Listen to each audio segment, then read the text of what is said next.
Today I'm going to show you what it's like to drive a 2017 Mercedes G63 AMG. One of the coolest parts about the car is the sound it makes when it locks and unlocks, like a bolt-action rifle.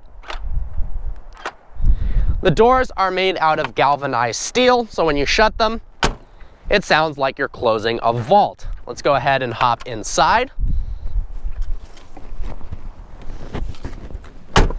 You'll note the interior of the G63 is incredibly luxurious. It is not just a brute force vehicle.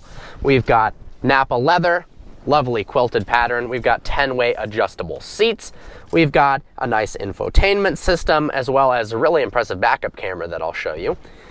The key is inserted into here. You don't actually have a push button start. Note, on the AMG cars, it comes with an Affalterbach logo on the back of the key, and this is actually $250 just for the plastic part on the back of the key. How crazy is that? Let's insert the key fob, start it up, hear the excellent rumble of that 5.5 liter V8, and a sound telling me to put on my seatbelt, so we will do that. Got a nice display. It's not as big as some of the newer Mercedes models, but it goes with the theme of the G-Wagon, as does leather everywhere. We've got a heated steering wheel, heated and cooled seats, very, very adjustable. Also, some of the seat controls are here on the side. That's very unique.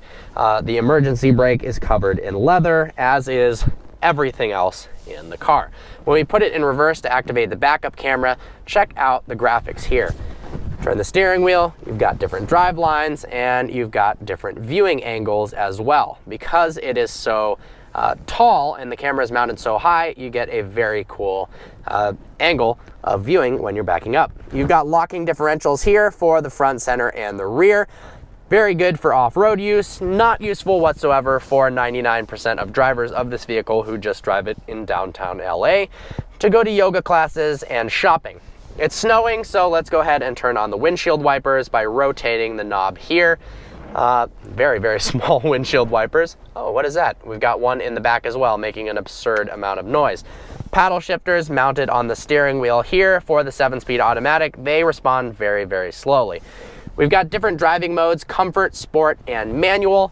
When in comfort mode, the truck still rides very, very hard. And in sport mode, it is just excessive how hard this vehicle rides. We've got all-wheel drive, and the 4MATIC system on the G-Wagon does very, very well. I'm very impressed with Mercedes all-wheel drive. It's really something they should use more as a selling point, and they just kind of tack it on as, hey, we can offer all-wheel drive, but it really is better than most of the systems out there. You can be incredibly confident in the snow, even doing speeds higher than the speed limit, which obviously is not recommended. Now, with snow driving, the most important thing is to give yourself plenty of time to slow down. Really, where people get into trouble is slamming on the brakes at the last second, and well, the car is not going to stop. Watch, we'll try that, slamming on the brakes, and it just slides forward. You've got to anticipate slowing down much farther in advance than you would normally, but just with going around turns at a normal pace, this does exceptionally well. Hello, Prius. This is the opposite of a Prius. The truck sits very high off the ground. You've got a very unique driving experience in the G-Wagon. We drove a G550 several months back and really loved how unique the feel was when piloting this car. You've got an incredibly vertical and extremely large windshield in front of you.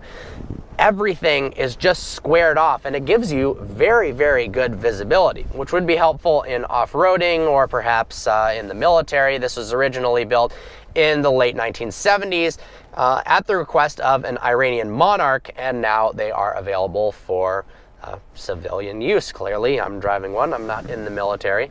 You've got tons of headroom, tons of space all the way around. If you want to rest your arm somewhere, you've got a lovely armrest here, and the controls for the mirror as well as the windows. Let's go ahead and put it into sport mode. When you put it into sport mode, the steering firms up almost too much. It's aggressively stiff, but then when you turn the steering wheel more than about a quarter turn, it starts loosening up far too much, and that kind of makes the steering feel a little bit sloppy and unpredictable, and I don't like that. Also, in sport mode, the suspension is way too firm. It does not ride well. If you're looking for a comfortable SUV, this really isn't it. I mean, the seats are comfortable, you've got plenty of space, but in terms of the driving dynamics, it is pretty rough. Let's go ahead and spray some water here on the windshield. It's getting a little dirty. Windshield wipers work well.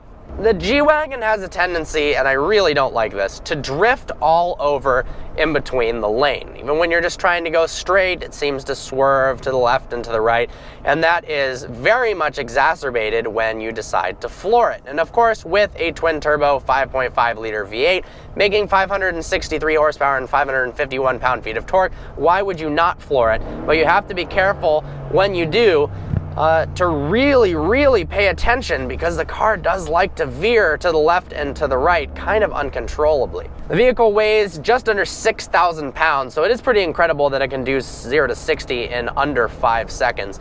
But that's what a lot of power and a lot of torque can do. The exhaust sounds just incredible. Oh. Paddles respond very slow. It's one characteristic of Mercedes that I really don't like, is when you flick the paddle, there's just too much of a delay. BMW has that down a lot better, and I think they could learn from them there. We've got a heated steering wheel, feels really nice in your hand. Of course, we've got heated and cooled seats as well. You've got plenty of space in the back for fitting 3 medium-sized adults. You got nice headroom. The legroom isn't all that great, but then way in the back, you've got tons of cargo space for storing whatever you need, whether that's lots of groceries from Whole Foods or yoga mats. It's got you covered for sure.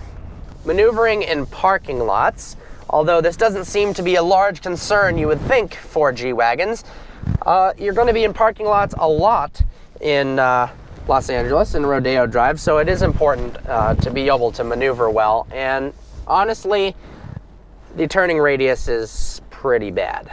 But you've got a nice backup camera and visibility all around, so you can maneuver well. There's a fellow box car there, a Jeep Wrangler Rubicon, but this is better in almost every way.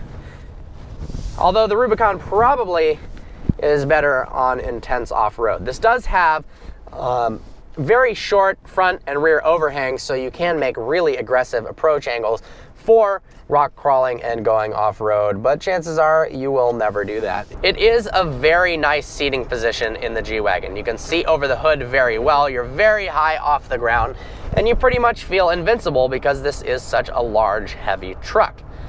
That's a good thing, but due to the unpredictable steering, it does kind of feel like you're more likely to crash than you should be, and that I'm not a fan of.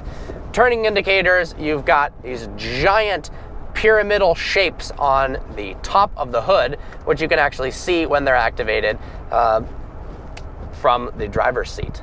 This is difficult for me because I really like the way the G-Wagon looks, and I know it is a capable off-road vehicle and it's really luxurious, but the driving dynamics really are disappointing.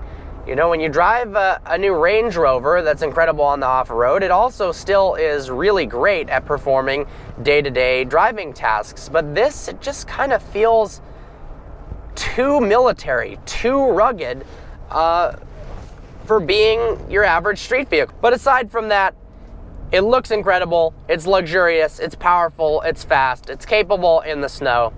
I hope you enjoyed this video. Like always, please browse our channel and subscribe. I look forward to seeing you next video.